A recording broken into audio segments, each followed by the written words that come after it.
Vía Pública. ¿Cómo están ustedes? Muy buenas noches, bienvenidos a Vía Pública. El fiscal metropolitano Manuel Guerra anunció la decisión de formalizar dos casos distintos por delitos de tortura cometidos presuntamente por carabineros. Se trataría de 14 uniformados, 12 de ellos pertenecientes a Fuerzas Especiales y 2 carabineros, los que habrían golpeado en reiteradas ocasiones a 2 detenidos. Los 2 episodios habrían ocurrido durante la jornada de manifestaciones del 21 de octubre, uno de ellos en la comuna de Ñuñoa, otro en una comisaría en la Florida. Esa es la diferencia entre una dictadura y una democracia. Cuando hay acusaciones de tortura, opera el Ministerio Público, el sistema, el Estado de Derecho, hay una investigación, una formalización, por eso se habla en presunto. En otra época se hablaba de presunto, pero no se investigaba, porque no operaba la justicia, porque no había Estado de Derecho, porque no había institucionalidad. Por lo tanto, para mirar la mitad del vaso lleno, aquí hay sistemas del Estado que van a perseguir la responsabilidad de los eventuales culpables de casos de tortura emanados de agentes del Estado. Así es que es una mirada que no se hace muchas veces en el ardor de las manifestaciones, pero hay que hacerlo con mucha calma. Hay un fiscal, de hecho, el fiscal Guerra explicó que en el primer caso 2 integrantes de Fuerzas Especiales de Carabineros golpearon brutalmente a un hombre. El fiscal, por quienes no están enterados, lo que hacen son quienes investigan y acusan. Por eso él dice que golpearon brutalmente a un hombre al que resultó con graves lesiones, traumas oculares graves. Hemos sabido de muchos casos de traumas oculares graves y varias fracturas. Por este hecho serán formalizados entonces 12 integrantes de Fuerzas Especiales de Carabineros por la Fiscalía de Ñuñoa. El segundo caso se trataría de un menor de 16 que habría sido detenido por infracción en toque de queda. Este habría sido golpeado o fue golpeado de forma reiterada, según acusa la Fiscalía, por carabineros. Recordemos, porque no está de más hacer algún recuerdo de educación cívica, el fiscal lo que hace es investiga, el Ministerio Público acusa y, bueno, es la justicia la que tendrá que determinar si la acusación es válida, si están los antecedentes y si se decreta la inocencia o la responsabilidad de las personas que están siendo acusadas, con lo grave que sería el que efectivamente se comprobara que carabineros o funcionarios del Estado torturaran o ejercieran violación a los derechos humanos. Está entonces operando un sistema que establece nuestro Estado de Derecho. Y nos vamos a la pantalla. En nuestra pantalla está la pregunta del día. ¿Crees que el petitorio del No Más TAC es una prioridad a resolver hoy? Bueno, vamos a hablar de este tema con uno de los afectados, involucrados, de los interesados, como quiera llamarlo usted. Va a estar don Juan Araya, de los dirigentes de los camioneros, aquí conversando en un rato más. Pero nos vamos a la mesa de conversación porque el tema es distinto y el tema tiene que ver con las universidades. Universidades que, como sabemos, muchas de ellas no han retomado clases, las que han intentado retomar clases no lo han logrado hacer porque no están las condiciones de paz, tranquilidad que tiene que tener una universidad para operar. Incluso para operar no se pretende, me tocó conversar con algunos rectores hace un par de semanas, no se pretendía el ingreso a clases de cálculo 1 o de introducción al derecho al día siguiente o de medicina general. Era entrar para poder hacer procesos de reflexión, procesos de análisis que es propio del debate de una universidad para poder también hacerse cargo y entender desde la universidad de lo que está ocurriendo en nuestro país. Las universidades no están ajenas, no viven en otro país, no miran al sudeste, sino que viven aquí y tienen una tremenda responsabilidad. Por eso hemos invitado a 2 rectores de universidad para que justamente conversemos cuál es la responsabilidad de estas entidades en este momento que vive nuestro país. Aldo Valle es rector de la Universidad de Valparaíso y vicepresidente del Consejo de Rectores. Muchísimas gracias, Aldo, por estar aquí. Muy gracias por la invitación, Matías. Por favor. Y José Antonio Guzmán es rector de la Universidad de los Andes, universidad que todavía no pertenece al Consejo de Rectores. José Antonio, gracias por estar aquí. Muy buenas. Muchas gracias, Matías, por la invitación. Yo me confundí porque dije, bueno, tuvieron reunión hoy día, participaron, y tú me contestaste que no. No, estamos en espera de un decreto supremo, que es la última etapa que contempla la ley para que la universidad se pueda incorporar. Y en teoría eso está ya en la puerta del horno, pero todavía no somos formalmente parte del CRUCH y por lo tanto no hemos estado en las últimas deliberaciones. Es interesante porque podemos partir de ahí. ¿Qué universidades entran cuando se apruebe, cuando la Contraloría de curso este dictamen? ¿Quién entraría al CRUCH? Bueno, aparte de las tradicionales. Ya ingresaron la Universidad Diego Portales ¿Ya? y la Universidad Alberto Hurtado. Ya están adentro. Claro. Sí. Y porque allí se perfeccionó todo el procedimiento que considera el artículo 6º de la ley 21.091. Y está en trámite el decreto supremo que establece la ley como requisito para que formalmente el presidente de la República decrete Falta eso, la pertenencia al CRUCH de la Universidad de los Andes. ¿Serían Universidad de los Andes solamente o alguna otra? No, ahora en esta pasada. En esta es solo la Universidad de los Andes. Interesante, Aldo, parto por ti, Aldo, que eres vicepresidente de este consejo. ¿Cuánto le aportan en esta necesidad que yo decía que tenemos de que las universidades dialoguen, reflexionen, piensen, sean un centro de pensamiento? Universidades que vienen del ámbito privado, que son tan distintas a la Universidad del Paraíso, la Universidad de Chile. ¿Cuánto enriquece el diálogo que necesitamos tener hoy día, al que ellos estén, ellos y también la Alberto Hurtado y la Portales? Enriquece muchísimo, porque el Consejo de Rectores representa una tradición de diversidad, de pluralismo. Si uno se retrotrae históricamente, ¿no? Allí estuvieron la Universidad de Chile, la Universidad Católica, que son universidades fundadoras del sistema universitario del país.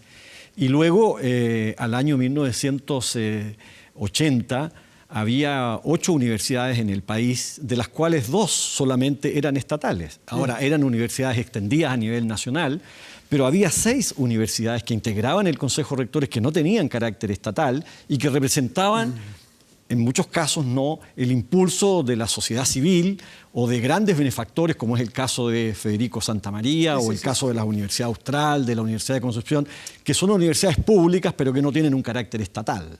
Ya, y que están en el Consejo de Rectores desde el inicio. Están desde el origen. Claro. Y en consecuencia, no es propiamente un cambio en esta tradición del Consejo de Rectores que hoy día se integre en otras universidades, a mi juicio, felizmente, porque la universidad, el pensamiento, no puede sino acoger la diversidad, el pluralismo. Si no, se deja de ser universidad propiamente tal. Y me imagino, José Antonio, que ustedes esperando este decreto para ya la última parte, también les interesaría mucho en este momento, desde la mirada que les toca a ustedes, aportar en lo que está ocurriendo. Muchísimo. Yo creo que esa fue la principal motivación que nos llevó a nosotros a postular. Es un proceso que la ley es muy acucioso, digamos, que significa mucho trabajo y que nos significó a nosotros hacer una cierta reflexión de qué es lo que queríamos. Pero la motivación era que queríamos estar ahí, que la universidad tiene una misión de lectura de la sociedad, de diagnóstico, de aportar soluciones desde lo que le corresponde, que es la investigación, que es la docencia, y no podemos vivir en una burbuja. La universidad tiene que estar completamente metida en la discusión por el alma de la sociedad, por decirlo de alguna forma. Bueno, el alma de la sociedad está puesta, ¿cómo se puede decir? Está no puesta en cuestión, pero está citada a expresarse como quizás hace decenas de años no lo estábamos. Por lo tanto, hoy es el momento increíblemente exacto donde el Consejo de Rectores tendrá algo que decir. ¿Qué ustedes reúnen hoy día? ¿Cuál es la voz de las universidades? ¿Cuál es el espacio de reflexión y deliberación que deben ser hoy día las universidades? Aldo. A nuestro juicio, las universidades deben constituir precisamente aquellas instituciones que cumplen de mejor manera el rol de ser partes activas en la deliberación intelectual, cultural, de la sociedad en su conjunto. Y por lo mismo hemos acordado convocar a unos diálogos en todas las regiones del país. Queremos que se hagan simultáneamente, que partan en un mismo día, invitando a la ciudadanía, a los entornos sociales, para que en la universidad, conforme precisamente a estos estándares más propiamente universitarios, del diálogo respetuoso, edificante, ¿no? De reconocer la diversidad como un patrimonio y no como algo que haya que tolerar, sino todo lo contrario, como algo que hay que celebrar. Y desde ese punto de vista, nosotros pensamos que la contribución que debemos hacer es también tener una mirada crítica, independiente, mirar al sistema político, ojalá proponer al sistema político, porque las universidades a su vez tampoco tienen un rol político que cumplir, no deben pretender sustituir a los actores políticos, pero deben tener también independencia y carácter para interpelar al sistema político cuando así lo estimen necesario. ¿Cuál es la mirada de usted? Yo pienso exactamente lo mismo, podría suscribirlo, pero a mí me pasó una cosa interesante el día siguiente, el primer día que fuimos a trabajar después de los primeros sucesos, digamos. Y me di una vuelta por las distintas facultades y, claro, es interesante ver que los abogados plantean las cosas de una determinada perspectiva y dicen aquí está en peligro la democracia, el Estado de Derecho, la seguridad ciudadana. Te cambia a la facultad de medicina y empiezan a ver los problemas de la salud, la psicología, el daño, la angustia, etcétera. Y así suma y sigue los ingenieros, cuánto nos vamos a demorar en arreglar el metro.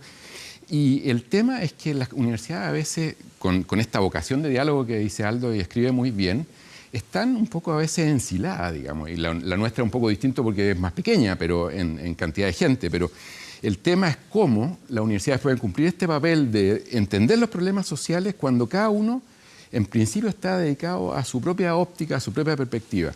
Y eso uno lo proyecta, digamos, al país completo y en cada persona del país tiene una opinión acerca de cuál es el problema y cuál es la solución.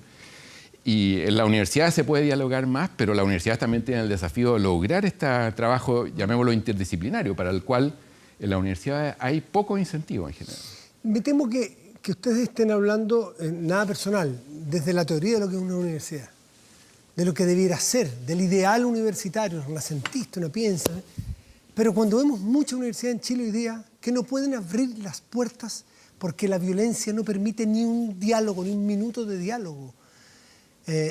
Probablemente yo estoy muy perdido, pero noto que yo no entiendo, no estoy viendo las universidades como yo quisiera entenderlas, que ustedes me las describen, espacios de diálogo, espacios.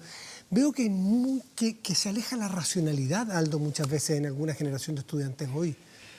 Es probable que haya efectivamente... ¿Qué es lo que pasó con los estudiantes de la Universidad de Chile? Desafíos, sí, pero eso... No quiero generalizar. Sí, desde luego, sí. Pero tampoco es un caso aislado.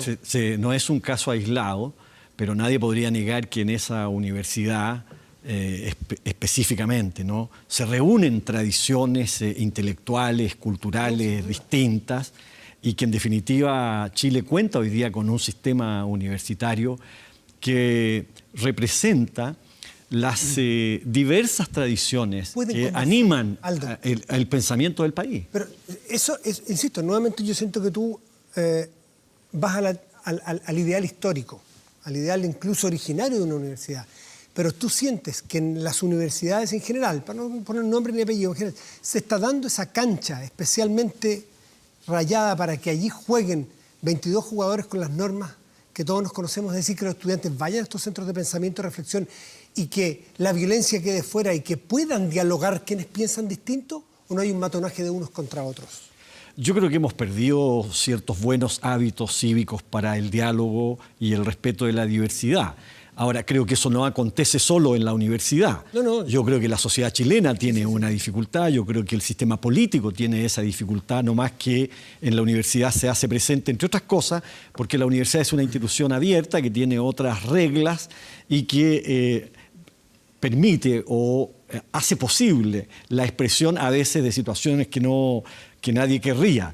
Pero es indudable que en las instituciones universitarias todos debemos hacer un esfuerzo porque allí haya este encuentro y también el desencuentro, porque los conflictos y las diferencias tampoco son patologías sociales.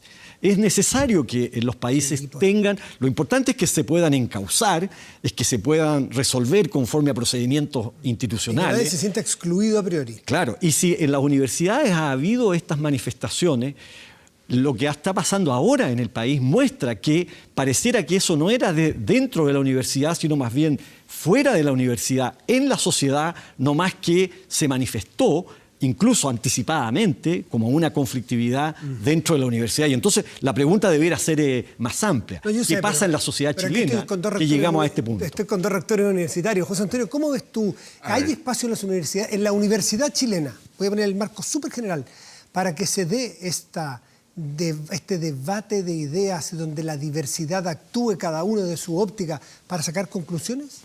A ver, yo creo que estamos en el medio de una tremenda resaca. O sea, en este momento es difícil hacer ese diagnóstico preciso porque está todo el país muy revuelto y la universidad es con él, digamos. Entonces, en este momento cuesta que la universidad funcione normalmente. Ahora han pasado 3 semanas, 2 semanas y media, y en el fondo uno puede esperar que esto va a tender hay que ver cuál es la dinámica social que se va produciendo, pero uno puede apostar a que la universidad en un momento va a tranquilizarse y va a tener que enfocar eso. Y ahí yo creo que hay un papel muy importante del liderazgo, de los rectores, por una parte, de los profesores, por otra, porque efectivamente los alumnos tienen muchas inquietudes, tienen una mirada de cómo hay que resolver los problemas sociales, pero también necesitan la ayuda de los profesores que moderen ese debate y en ese sentido no podemos ser la universidad espectadora, sino que tenemos que proactivamente buscar que se produzca ese diálogo una vez que pase la tormenta en la cual estamos metidos. Acabas de decir algo que también me gustaría que Aldo nos respondiera, porque muchos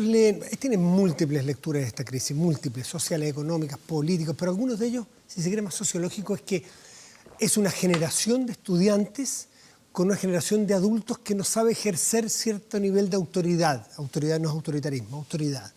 Entonces, es el ejemplo que vimos en alguna parte en el Instituto Nacional, en alguna parte del último tiempo, ¿cierto? Donde no había mucha posibilidad de gobernar ese instituto. ¿Hay alguna crítica desde las autoridades universitarias a cómo que no se lea mal el manejar, cómo se puede decir, encauzar a los muchachos que van entrando a los 18 años a la universidad, el cómo se debate, cuáles son las vías que se debaten en las diversidades? ¿Ustedes hacen la autocrítica? Sí, yo creo que es un gran tema porque en el fondo hay una brecha generacional importante entre los profesores y uno por eso tiene que tratar de que los profesores estén todo el arco de edades presente, porque en el fondo la gente va viendo las cosas de forma muy distinta y se van produciendo brechas entre alumnos y estudiantes. Y yo creo que en el fondo a veces un profesor se puede ver un poco intimidado porque piensa que el alumno está metido en una lógica como mucho más horizontal. Yo creo que eso es un poco un tópico.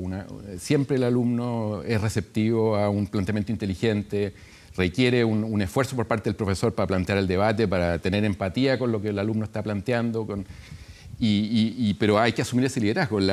Yo creo que la horizontalidad propiamente tal en las universidades no existe, no es real. O sea, hay lógicamente un trato distinto del que había hace 50 años, digamos, pero sigue habiendo un grupo de maestros que le enseña a un grupo de estudiantes o que ayuda a un grupo de estudiantes a descubrir la verdad. Y saben más que los estudiantes, en principio, digamos. Y eso no se puede perder. Aldo, ¿cómo ves tú el ejercicio de la autoridad? Sí, yo creo que hay un supuesto en la pregunta, ¿no? En el argumento, que yo pondría en cuestión, en el siguiente sentido, digamos. La verdad es que los problemas que hoy día tiene Chile no se asocian estructuralmente a una característica de esta generación. Si uno mira la estructura social de Chile, si uno mira indicadores de cómo finalmente hay unas asimetrías, ¿no? Del sistema social en su conjunto, uno puede observar, claro, comportamientos que llevan incluso, ¿no?, a la anomia, como lo que estamos viviendo en este tiempo, pero yo preferiría ir a mirar la sociedad en su conjunto y a mirar entonces algunas variables que dicen relación, por ejemplo, ¿no?, con los niveles de exclusión que hay en la sociedad chilena, que llegan a la universidad también, porque los procesos de expansión hacen que... de mi pregunta, que es la universidad o es esta generación el factor único que explica la crisis, que es un poco lo que se le ha criticado al rector Peña, que estuvo sentado aquí mismo y ha tenido repercusiones, sus dichos. No me refiero a que sean los universitarios en esta generación la única explicación, sino que a ustedes, porque son rectores de universidades y son rectores, autoridades máximas de instituciones de formación de jóvenes.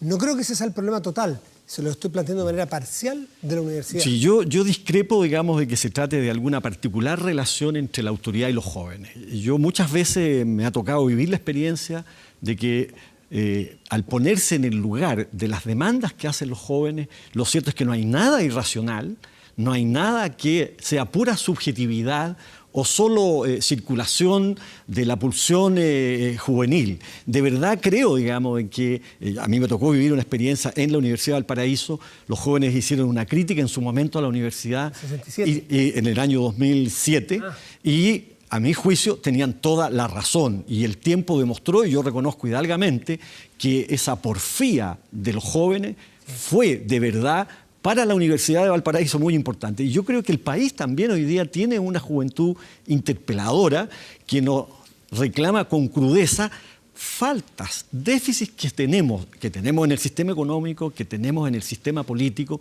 y desde ese punto de vista a mí me parece que esta convocatoria, esta masividad, indican que estamos ante un fenómeno social o sociológico que debemos observar, creo yo, en sus variables estructurales, porque de lo contrario nos podemos quedar en esta discusión de si ejercemos bien o no la autoridad. Ciertamente ha cambiado la relación. ¿Hay complejos con la autoridad, Aldo? No, yo creo que no.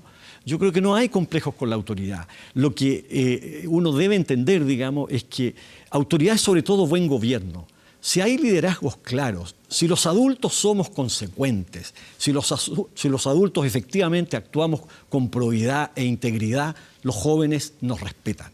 Si los adultos finalmente terminamos, por ejemplo, en el sistema político más cerca de la componenda o más cerca de la hipocresía, eso lo advierten los jóvenes y lo reclaman con crudeza, y a mí me parece bien que lo hagan con crudeza porque eso es promisorio para el país. Eso no es un signo que deba preocuparnos, es más bien propio de una juventud virtuosa que de alguna juventud viciosa.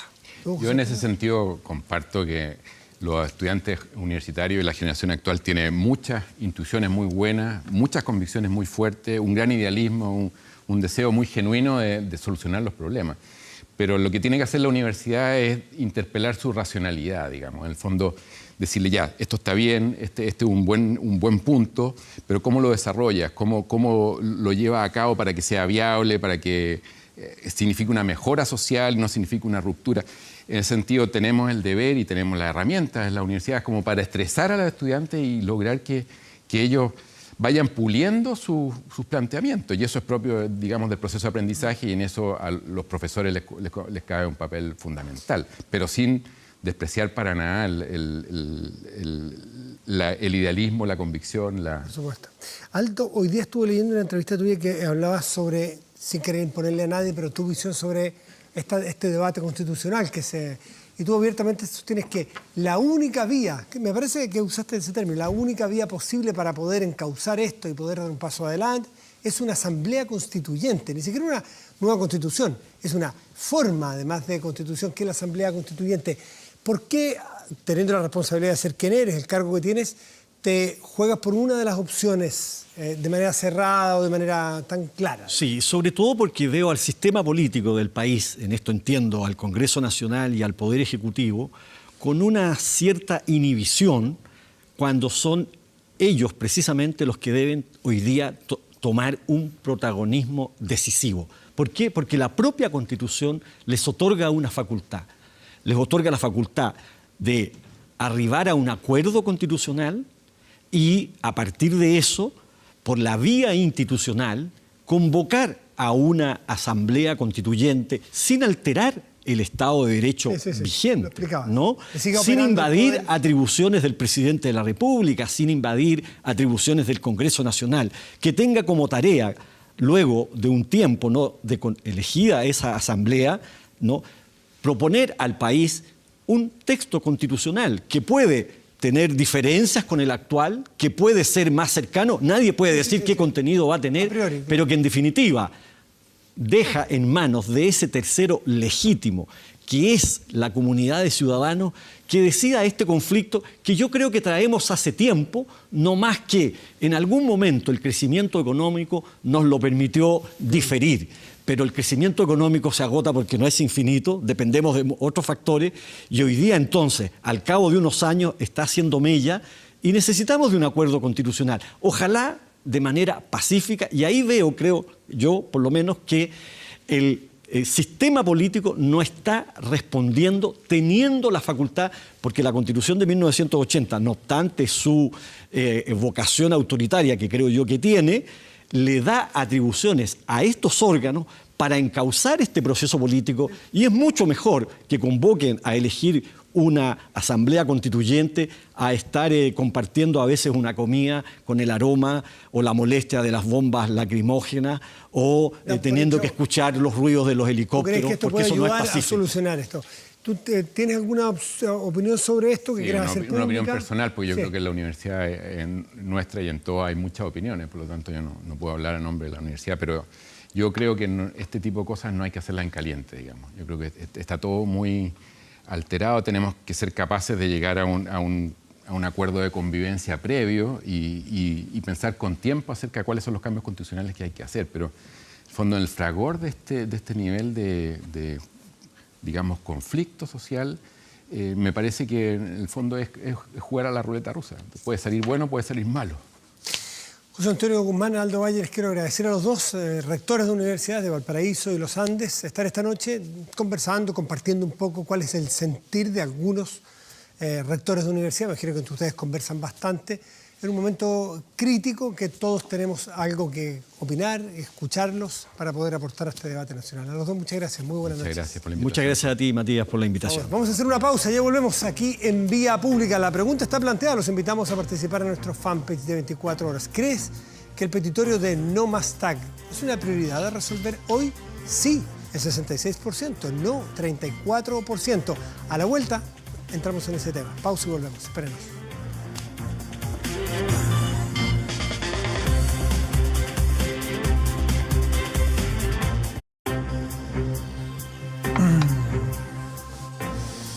Bueno, otro de los focos de este conflicto, de esta crisis en la cual estamos pasando, viviendo, es el de los no más TAC en las carreteras, los camiones. No son solo los camiones, pero los camiones son los que hacen la fuerza. Y además han hecho la fuerza histórica, para que estamos con cosas, ¿no?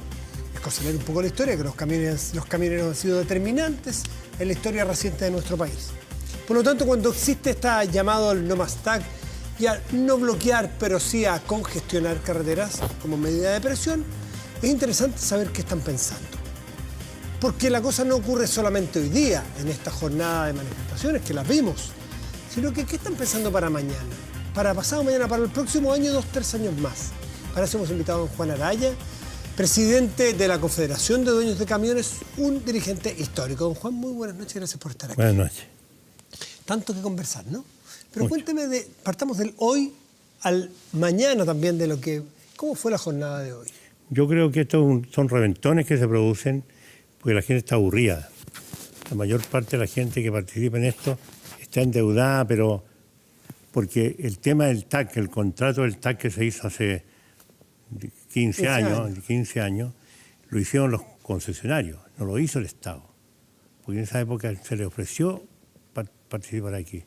Y ahí ponieron todas estas trabas. No hay que olvidar que teníamos un 3,5 más el IPC. Claro, Hoy día ha subido como un 80%. Si no hubiésemos tenido el 3,5, hubiésemos tenido un alza en este periodo de alrededor de un 20%. Por lo tanto, las tarifas ya están infladas de por sí hoy día. Cuando partamos en enero vamos a tener un IPC, pero vamos a tener con tarifas muy altas. Hoy día, en la hora de congestión se paga más, Sí. y con un servicio más malo. Por lo tanto, nosotros lo que hemos planteado históricamente como Confederación, que hay una tarifa plana, ¿de acuerdo? Porque cuando partió la autopista central, por ejemplo, pasaban 10 autos y hoy día pasan 50. Pero tarifa plana, usted entiende que la tarifa baja va a ser más cara. Porque Que la no, tarifa que por plana eso no se va a aplanar en la baja, se va a aplanar en un promedio. Pero hay que estudiar este tema y conversar, dialogar, no llegar a estos extremos de hoy día. Nosotros hace unos 8 meses o más planteamos al gobierno terminar con el 3,5. Con esto se terminó el 3,5. El gobierno ya accedió a eso. Accedió a eso. Llegó a un acuerdo desde el ministro de Obras Públicas anterior. Y el presidente ya hemos conversado, porque es un abuso. Y ayer se aprobó en la Cámara de Diputados, en la Comisión de Transporte, un proyecto que lo tenía la diputada Sandón medio guardado, en el pago de las multas que pasan por cada pórtico.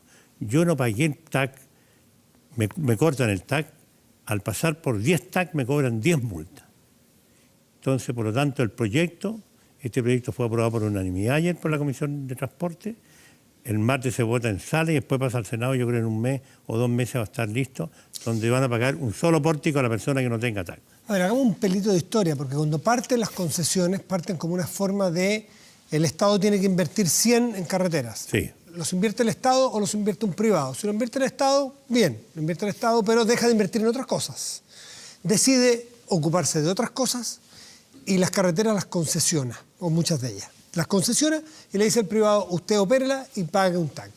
Hace 15 años las tasas de interés no son las de hoy. No. No estaba la demanda que tenía hoy día, por lo tanto tenía que garantizar para que alguien se interesara en invertir. Por lo tanto, es un poquito criticar el partido del domingo con el diario del lunes sabiendo el resultado.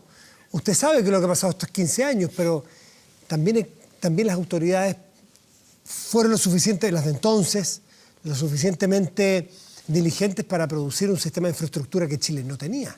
Claro, pero lo que pasa es que en esa época habían poco interesado en construir carreteras. Hoy día sobra el dinero. Por lo tanto, en una propuesta llegan 15, 20 empresas de todas partes del mundo. ¿Ah? Por lo tanto, cambia, uno puede negociar más. ¿Usted cree que con estas manifestaciones va a haber 15 o 20 interesados en concesión si no le quieren pagar los TAC? La gente que participa en esta... Primero son pequeños camioneros, hay muchas cosas aquí amarradas. Pequeños camioneros que les pagan no a 30 días, porque a mí a los 30 días me cierran el pórtico. Le pagan a 60, 90 días o no le pagan. Entonces la persona se desespera y sigue trabajando. Okay, es comprensible. Claro, entonces ese es un tema. Y lo otro, que es un tema que tenemos, aquí hay 30.000 transportistas que facturan menos de 64 millones, 30 millones al año. Esa gente no puede poner tarifas, porque le ponen las tarifas. Porque normalmente el camionero va y dice, ¿cuánto me pagas? Porque no tienen poder de negociación. Nosotros tenemos asociaciones gremiales que son empresas que trabajan con empresas grandes y en forma unida, en un trabajo asociativo, pueden competir. Entonces, todo este tema, yo creo que hay que buscar una solución. El nombre No Más TAC obedece exactamente a lo que dice el cartel. No Más TAC, es decir, que se acabe. Yo creo que no. Es que me gustaría que usted aclarara. ¿Ustedes quieren que se terminen los TAC? No. Nosotros queremos primero pagar una tarifa justa, ¿de acuerdo? Saber cómo funciona este sistema, porque la gente no sabe cómo funciona, las utilidades que tienen, qué van a invertir y por cuántos años. Piensa que esta autopista central tiene 30 años. En 30 años cambian las condiciones de cualquier contrato. Por lo tanto, el contrato es tan rígido, es como el Espíritu Santo, que no hay que tocar. Entonces, ahí se van produciendo los problemas. Pero aquí, los que marcharon hoy día son los más pobres, los camioneros. Ese es el tema. Entonces, en su desesperación, hacen esta operación, entonces dicen, no más TAC, yo no quiero TAC, y se enseguece. Entonces no se puede conversar. Pero la demanda no es que se terminen los pórticos. Por lo menos TAC. nosotros... ¿Qué pasaría si se eliminamos mañana? Hay una orden y se sabe que todos los TAC se desconectan. ¿Qué pasaría? Nosotros vamos a bajar las tarifas. Porque el que nos da la carga dice, bueno, no tienen TAC ahora. ¿Ustedes la bajarían? Porque si yo no estoy organizado, no estoy bien preparado, porque el tipo me va a decir, no, si aquí hay otro que bajó el precio. Por eso el tema de la asociatividad en el sector transporte es clave. ¿Y quién mantendría esa carretera? Vialidad, y eso sería horrible. ¿Y a quién le quitaría recursos para mantener la carretera? Nosotros una vez, cuando era ministro, el presidente Lago, fue a un congreso nuestro,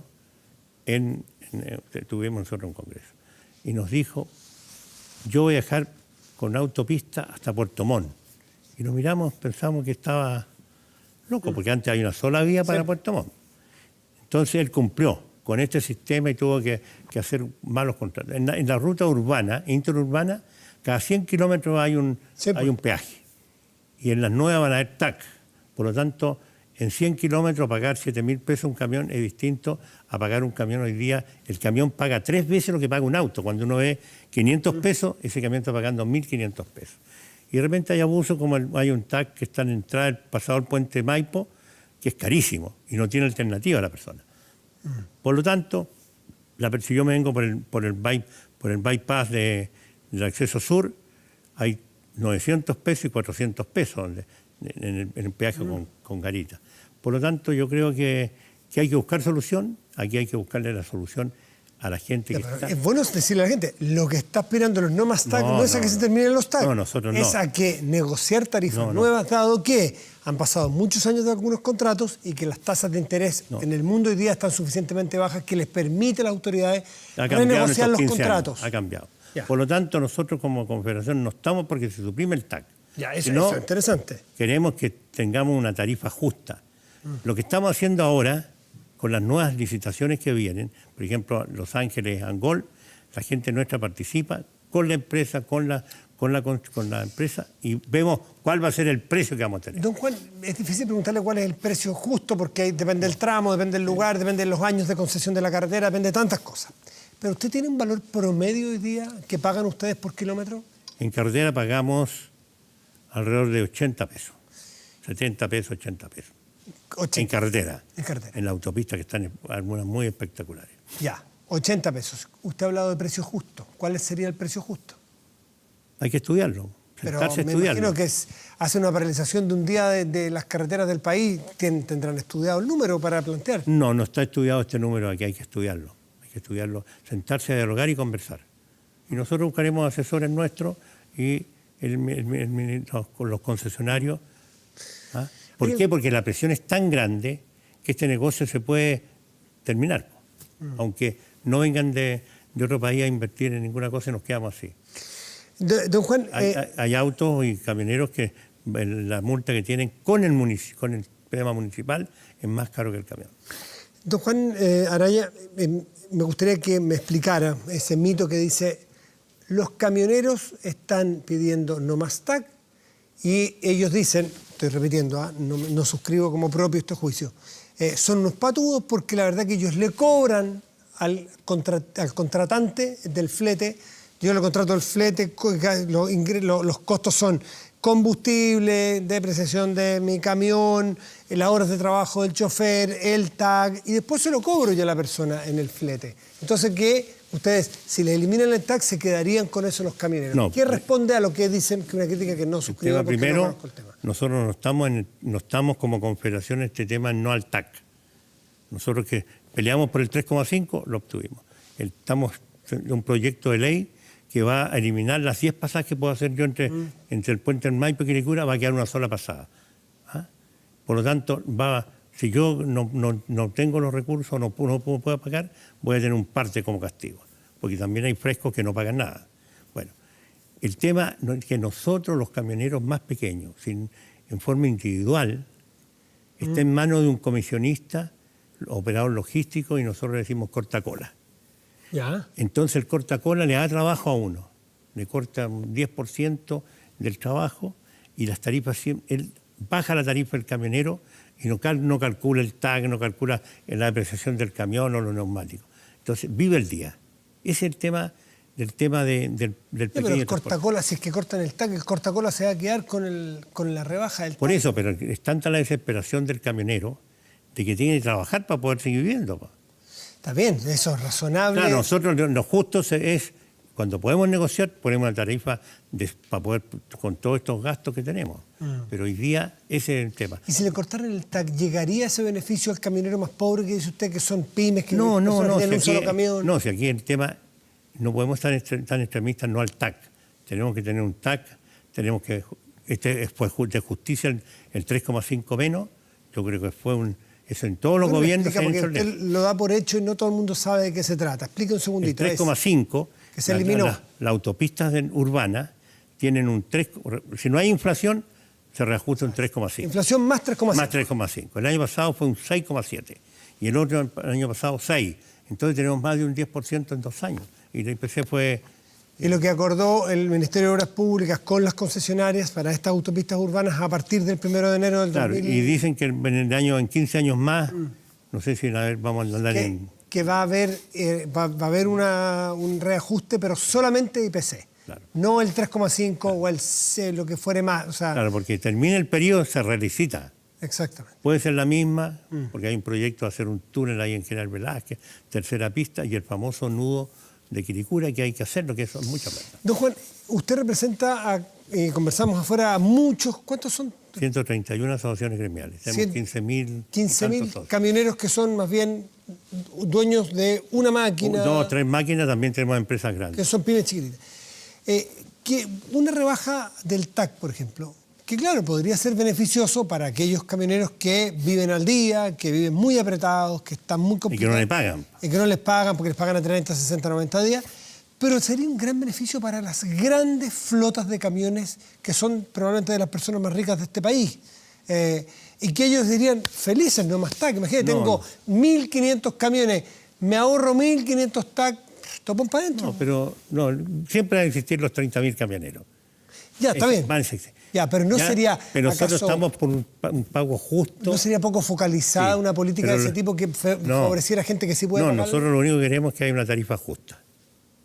Estudiarla, ver en estos 15 años que pasó, hagamos un entretiempo, mirémonos, ya, si hay que bajar 1 peso, 2 pesos, 100 pesos, pero que haya esa sensación de que se preocupan de los camioneros o en general del automovilista. Y los camioneros, don Juan, también hay crítica social bien extendida hace tiempo que tienen ya bastantes beneficios, como por ejemplo beneficios tributarios o sistemas tributarios especiales como las rentas presuntas, o por ejemplo el impuesto específico a los combustibles o el subsidio que hay a los diésel, que contaminan un montón, pero que no se puede bajar por efecto de la contaminación, porque los camioneros ya sabemos que son capaces de presionar si les bajan o les suben el subsidio al diésel. Hay ciertos mitos.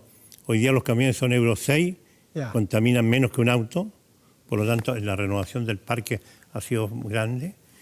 El 1,5 tendrían que subírselo, si quieren subir a más 1,5 UTM, tendrían que subírselo a las mineras, a las constructoras, a todo el mundo. No solo los camioneros. Claro, y hoy no hay que olvidar que todas esas empresas descuentan el 100% del específico. No pagan específico.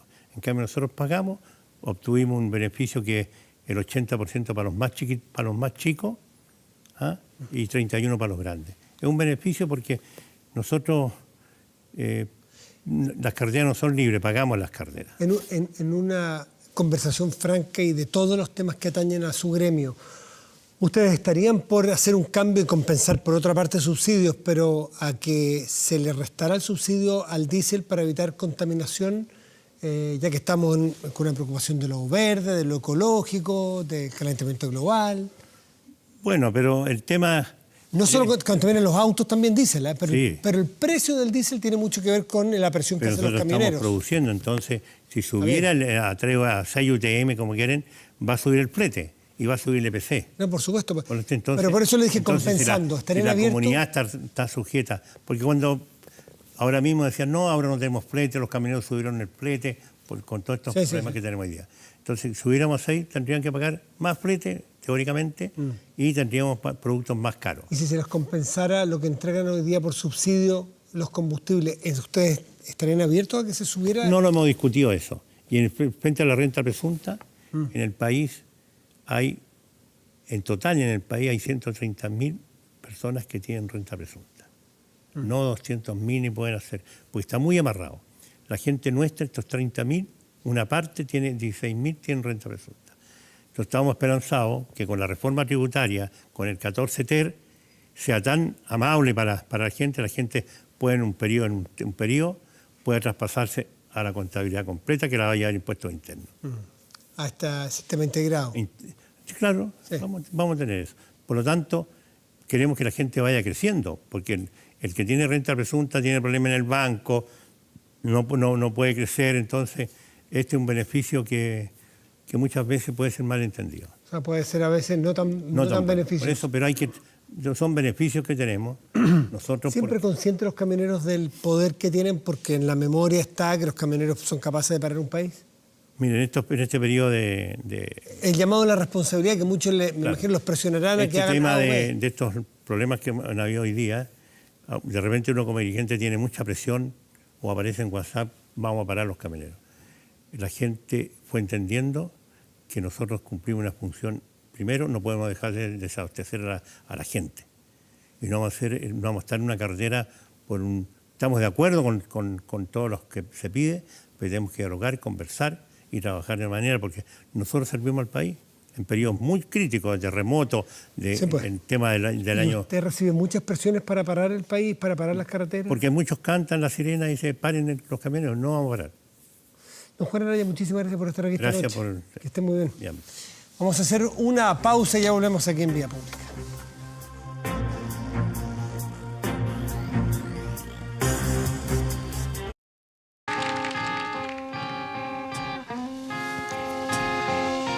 Ya estamos de vuelta aquí, revisamos de inmediato el resultado de la pregunta que los convocamos a participar hoy.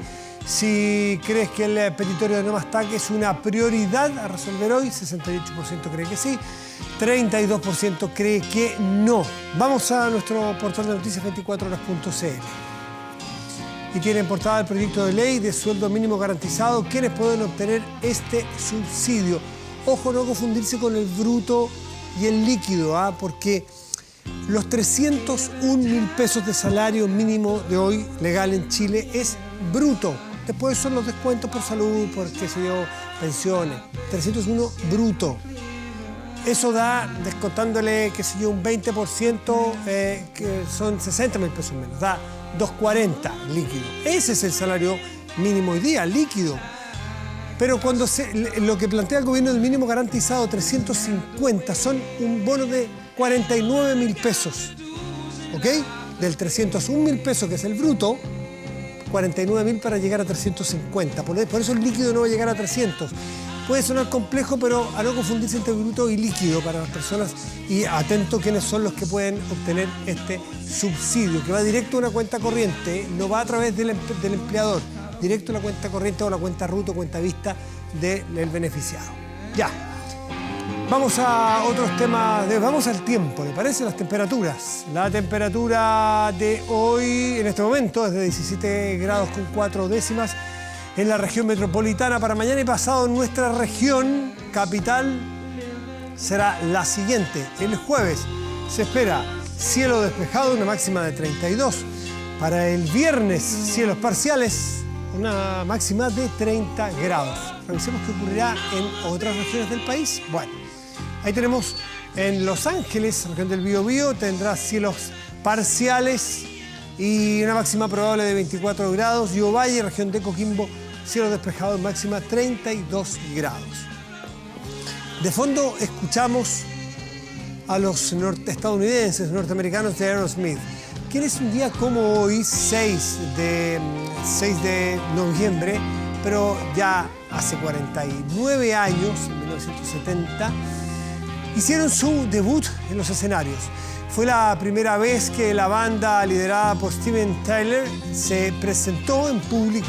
Fue en una escuela secundaria de Massachusetts. Una presentación pequeña de los denominados en aquel entonces los chicos malos de Boston. Algo muy íntimo que marcaría el inicio de una extensa carrera que los llevaría a convertirse en la banda de rock que más álbumes ha vendido en todos los tiempos, con más de 200 millones de discos alrededor del mundo. Y de paso, ostentar el récord de ser la banda con más discos de oro y multiplatino en la historia. Con este registro de los Aerosmith en 1974 y en Dream On, una de sus canciones clásicas, despedimos Vía Pública. Muy buenas noches y gracias por venir.